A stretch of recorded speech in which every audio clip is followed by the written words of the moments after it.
Welcome back to News Center. We are having another conversation now on fighting gender-based violence through theatre. And in studio, on my immediate left, I'm joined by Melissa Kiplagat. She is a renowned international actress. Thank you for making time for us. Thank you. Cheryl J. Williams, also from the United States, is here with us, and she's a theatre director. They'll be talking to us, of course, on fighting gender-based violence now through theatre, through plays, and all that. So thank you both for coming. Thank you for having us. Thanks for having us. Right, Melissa, if I could just start off with you, Yes. just to understand, what is the importance of having this play? I know it's called Colored Girls. For it to start during this time, of course, ahead of the 16 days of activism. Well, I read a very interesting statistic today morning, which is kind of shocking to me. The 40% of women in domestic partnerships in Kenya will experience some kind of GBV, and that's very shocking to me. So when you have a play like this, which talks about GBV and other issues that women go through, women are a huge part of our population, obviously, but talks about it in a way that's so healing. Of course, that's very important. It's a huge step of women who've experienced these things, and also just for everyone else who hasn't experienced it to understand what that experience is like in a very empowering way. So I think it's crucial during this time.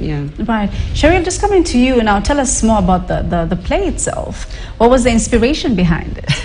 I have worked with this play for 20-some years. I also worked with the playwright Intashaki Shange. Early 90s, well, late 90s, early 2000, had a wonderful opportunity to work with her. And the play itself, it just deals with women issues. And when I was asked to direct it, and like I said, I worked with it several times, it was very important to me to direct it from a point of view that the performers are no longer victims, they're victors. Because I could not figure out why I did not like the play for a long time, and every time it was me leaving the theater going, whoa, I'm so sad. I'm just so sad. Why did I pay my money to come here to be sad?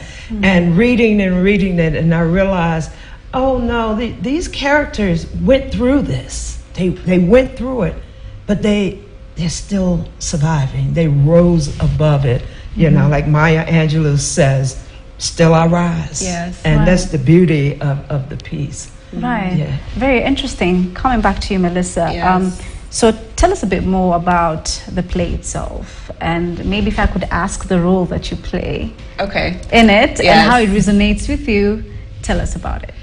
So the play is a choreo poem, which I think is the only choreo poem in existence. So it's not a straight play, I guess, with specific characters and plots. It's about 20 pieces put together. I play the color of yellow. Everyone is a color. So I play the color of yellow. It's very uplifting, a lot of energy, and I love that.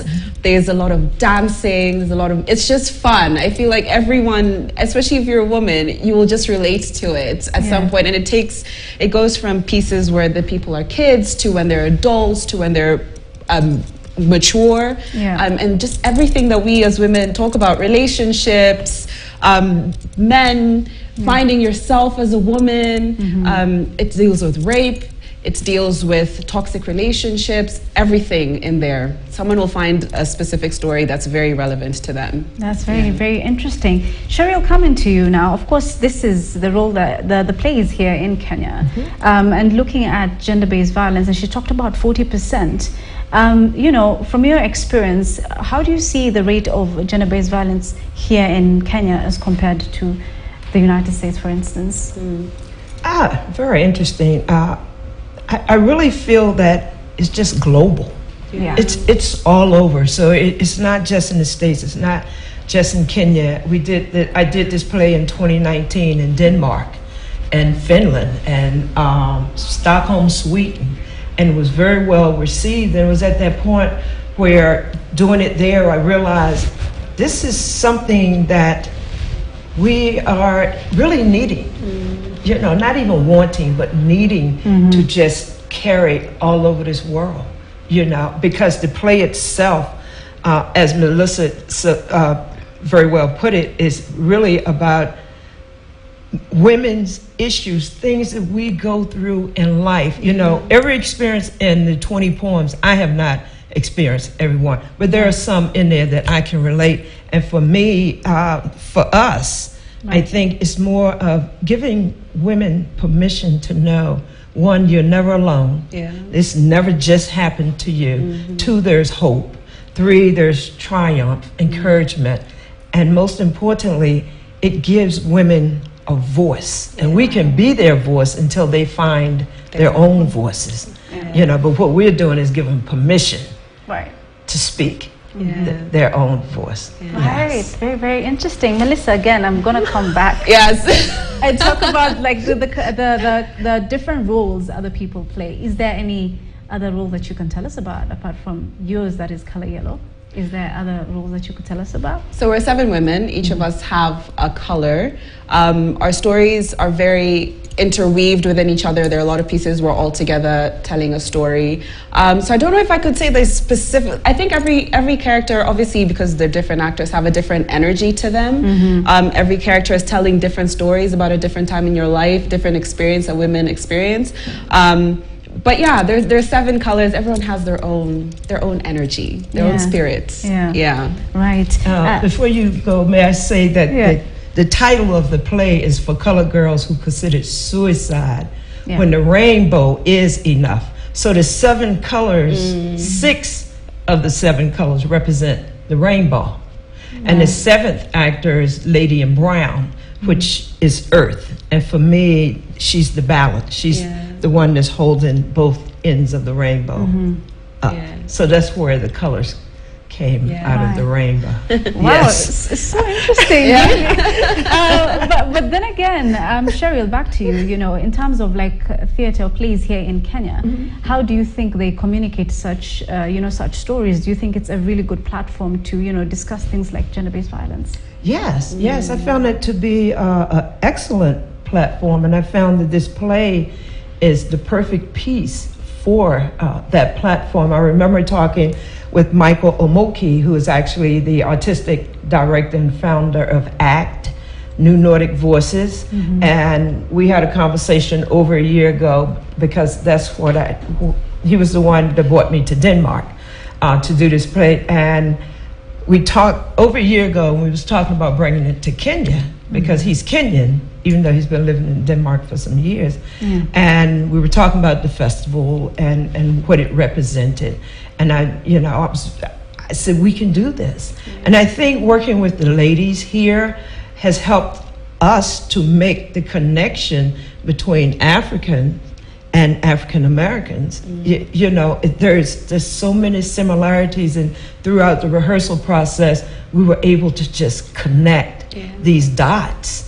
And it was just so wonderful because we began to find history, from my ancestors. I call Africa, my ancestors came from Africa. So the continent. All right. A lot of people think Africa is just the whole country by itself. I've seen that a lot. Yeah. Okay. Right, Melissa. Just what do you hope then this play? How would it empower other girls?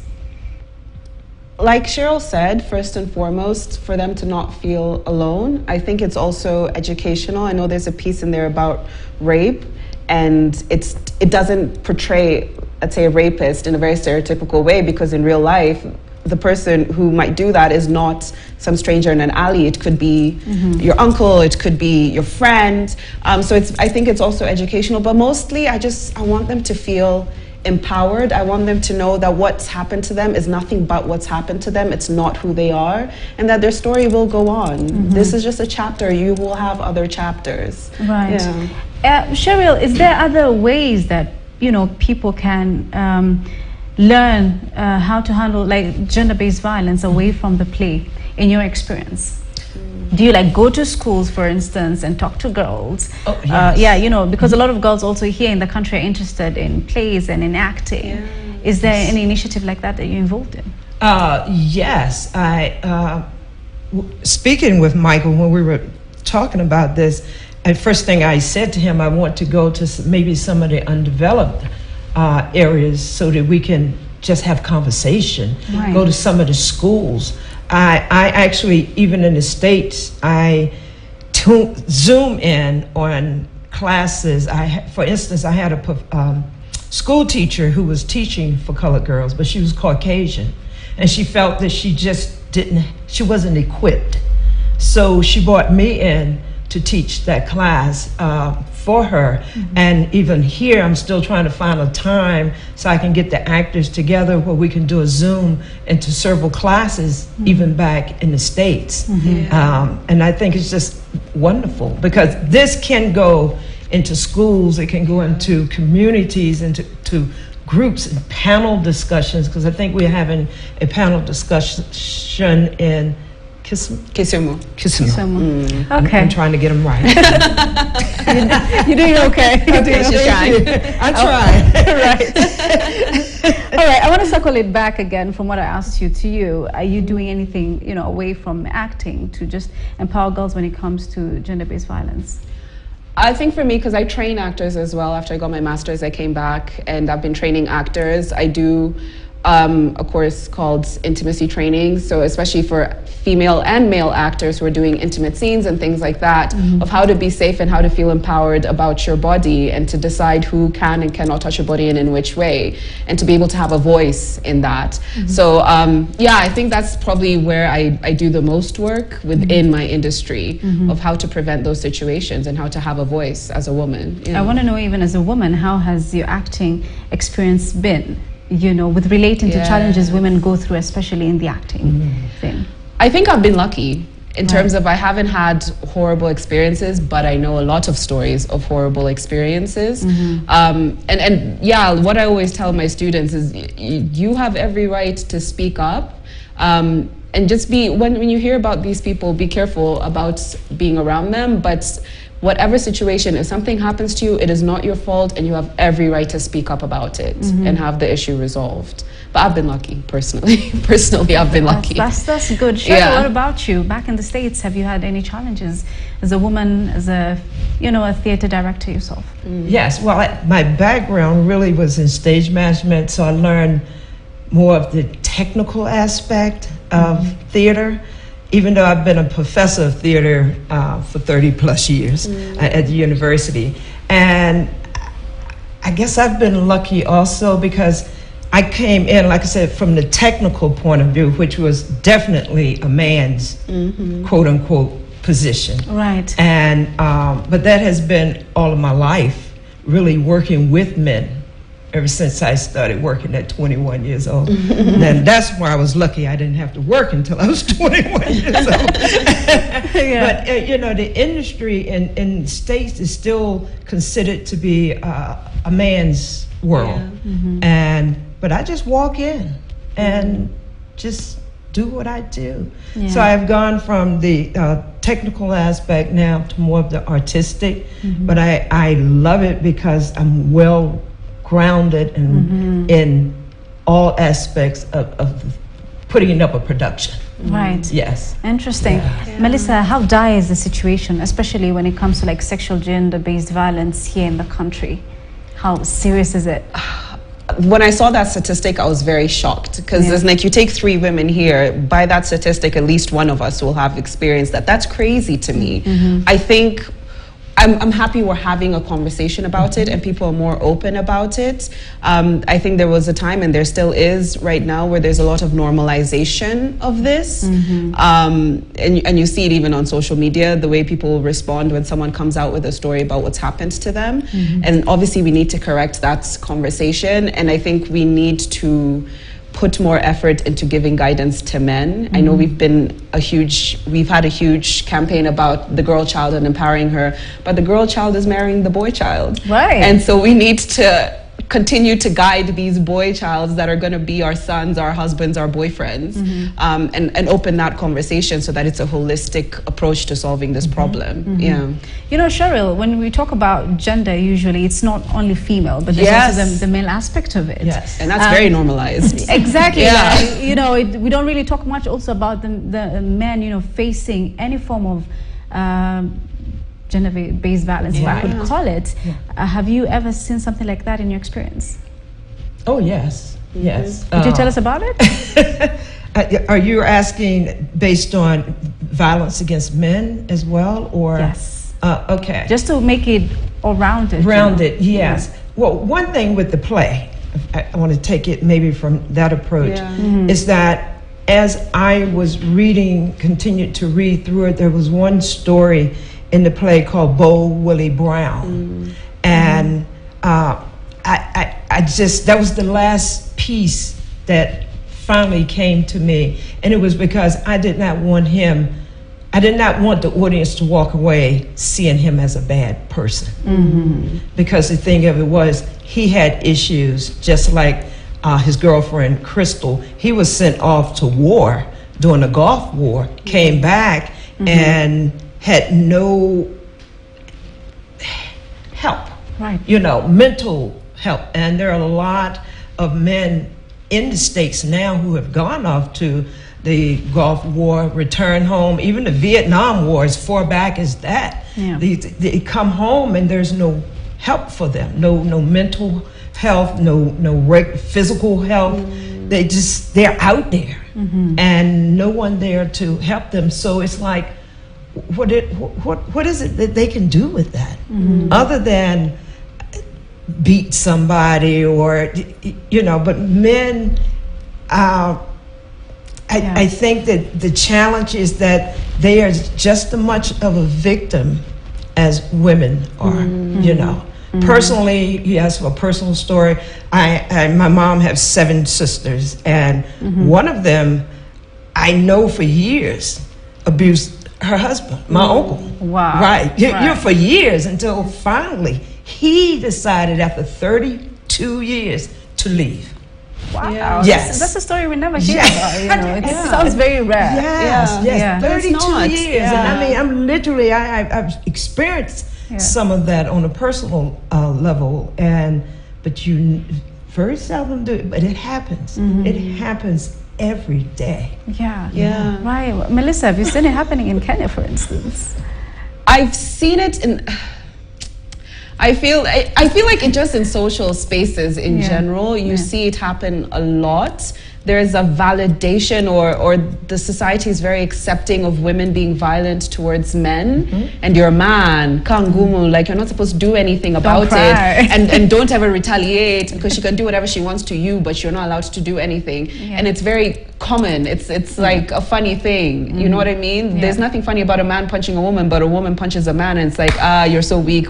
You know what I mean? So there's a very troubling, toxic mentality that we have about women being violent towards men. It's so accepted, but the reverse obviously is not. And I think that's also where we as women need to hold ourselves accountable. You can't ask men to have this certain level of respect for you, but you have no respect for them in the same way.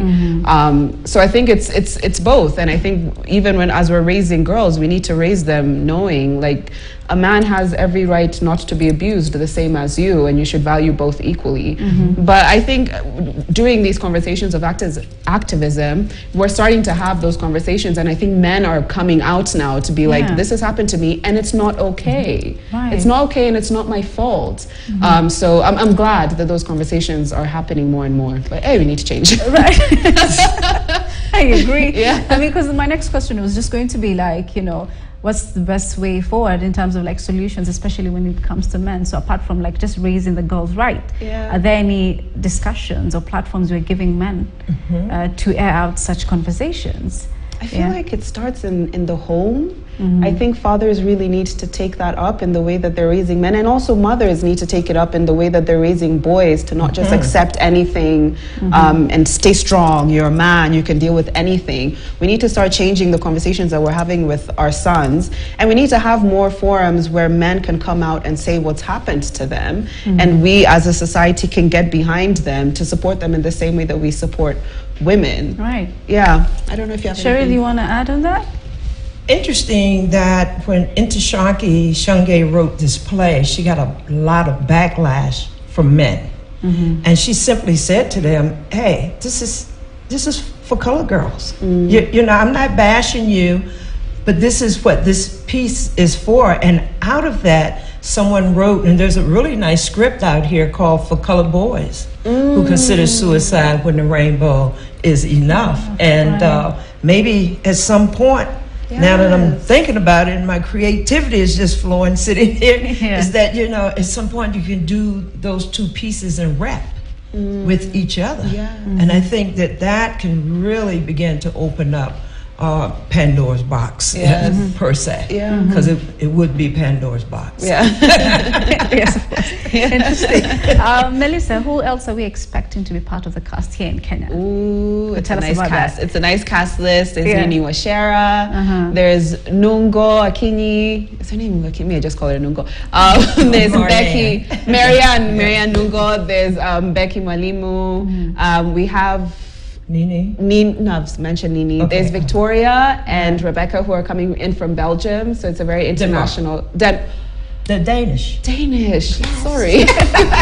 So I'm saying, yes, from Denmark. And there's Tana, who's our little baby, our young one in our cast. So it's, oh my gosh, I'm very excited. The cast is phenomenal. And when is it happening? Where is it? Okay, I'll ask you when it's happening, and then she'll tell us where. So when is it happening? I think I have this whole thing. Yeah, she could try. On the 23rd, there's a private premiere. But on the 25th and 26th is at Signature Theater. On December 3rd is in Kisumu. Kisumu. I think it's at Mama Grace Social Hall. On December 8th and 9th, it will be playing at Little Theater in Mombasa. Right. Yes. And they can get their tickets at madfun.com. So are we all invited to come? Yes. For sure. Yes. Yes. Everybody's invited. All right. Thank you so much. I think this has been fun. Anything else you would want to add on? Are we good? I'm good. Yeah. Thank you so much. We've had an interesting conversation. Yes. Right. The conversation was on fighting GBV through theatre. And of course, in studio, I had Melissa Kiplagat. She's an international actress. And we also had Cheryl J. Williams from the States, who's the theatre director for the play Colored Girls. And I've told you, of course, when it will be playing. So make sure you make time and go watch it. That's a wrap for News Center. Thank you for watching. My name is Fatia Mohammed Noor. Yanayo Jiri is up next.